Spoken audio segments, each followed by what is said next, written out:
appareils photo actuels ont un ancêtre qui s'appelle le sténopé. Même les anciens appareils photo que l'on a tous déjà vus, ne serait-ce que rarement, ont cet ancêtre. Le premier écrit qui fait allusion à cet appareil serait chinois et daterait d'il y a 500 ans avant Jésus-Christ. C'est une boîte avec un tout petit trou sur le centre de l'une des faces de cette boîte. Le sténopé était sinon bien hermétique à la lumière. Les rayons de lumière rejoignaient par le biais du petit trou la face opposée de la boîte où existait une surface photosensible sous forme de papier.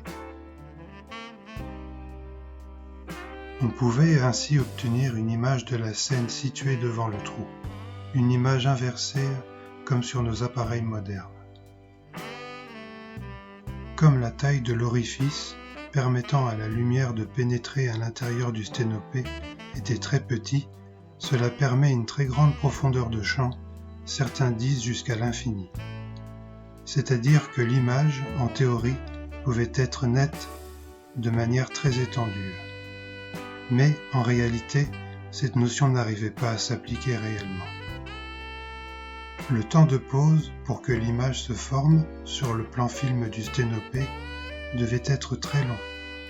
À l'époque, en effet, le temps de pause pouvait atteindre jusqu'à 3 jours environ. Voilà un aperçu de ce qu'était l'appareil qui est à l'origine de nos boîtiers actuels si perfectionnés.